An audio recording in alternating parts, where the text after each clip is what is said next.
मैं आप सभी से एक सवाल पूछना चाहता हूं कि क्या ऑक्सीजन की कमी से कोरोना मरीजों की मौत किसी हत्या से कम है? और अगर यह हत्या है तो इसके लिए किसे जिम्मेदार ठहराया जाए? क्या राज्य सरकारें, केंद्र सरकारें इसके लिए जिम्मेदार नहीं है? आपको शायद लग रहा होगा कि कौन सा बावला इंसान है जो कैमरे के सामने खड़े होकर कुछ भी बोल रहा है, लेकिन यह सत्य है कि कोरोना से हो रही मौतें प्रशासन की लापरवाही से हो रही मौतों के बराबर है और इसके लिए जवाबदेही तय करनी होगी। आपको एक एक संख्या लिख के रखनी होगी और आपको यह भी लिख के रखना होगा कि आखिर इन मौतों का जिम्मेदार कौन है। अगर रेमडेसिविर नहीं मिल रहा है तो इसकी जिम्मेदारी किसकी है? अगर वो जरूरी दवाइयां जो कोरोना के लिए उपयोगी हैं, कोरोना रोग से बचने में हमारी मदद कर सकते हैं, वो नहीं मिल रहा है तो इसकी जिम्मेदारी किसकी है? कोरोना से हो रही मौतें या फिर कहूं कि ऑक्सीजन से हो रही मौतों के लिए जवाबदेही कौन लेगा? इस देश में एक दौर था कि इस देश के अंदर एक ऐसे रेल मंत्री हुआ करते थे जिनके शासनकाल में एक रेल दुर्घटना हुई और उन्होंने अपने पद से इस्तीफा दे दिया। उस वक्त इस देश की लोकतंत्र का जमीर जिंदा था कि if you are not able to serve the people, resign. लेकिन आज शायद ऐसा नहीं है।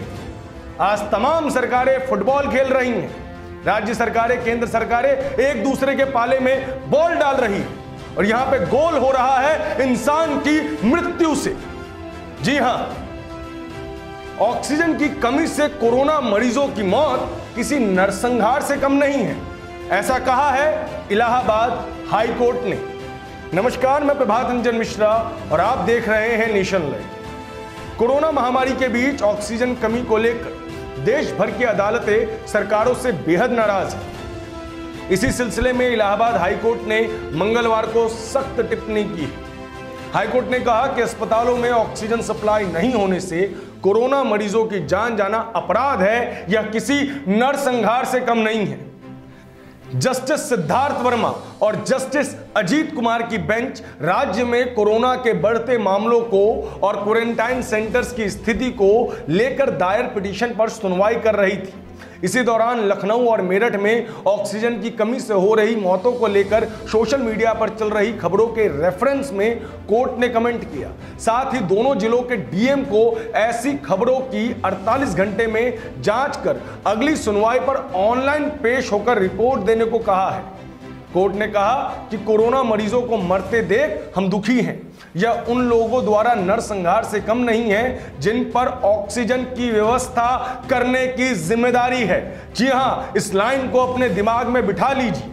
हम अपने लोगों को इस तरह से कैसे मरने दे सकते हैं, जबकि विज्ञान आज इतना एडवांस है कि आज हार्ट ट्रांसप्लांटेशन और ब्रेन सर्जरी भी हो रही है।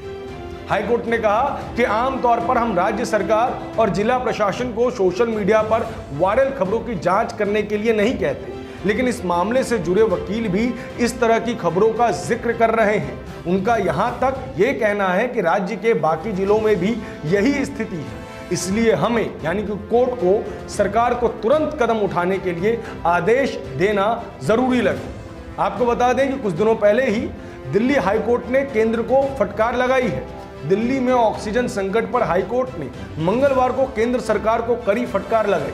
हाईकोर्ट ने केंद्र से कहा कि आप शुतुरमुर्ग की तरह रेत में सिर डालकर बैठे नहीं रह सकते, और हम तो बिल्कुल नहीं रह सकते। इसके बाद केंद्र सरकार को नोटिस जारी कर पूछा कि दिल्ली को ऑक्सीजन सप्लाई करने के आदेश का पालन नहीं करने पर क्यों ना आपके खिलाफ अदालत की अवमानना का मामला चलाया जाए।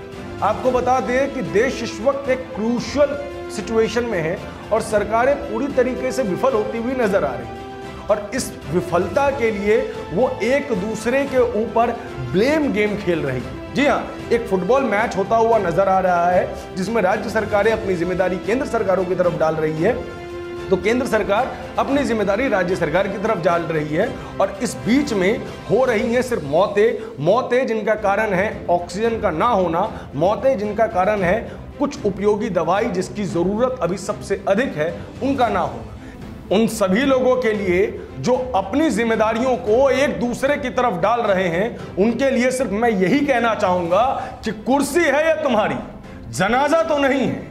कुछ कर नहीं सकते तो उतर क्यों नहीं जाते। धन्यवाद।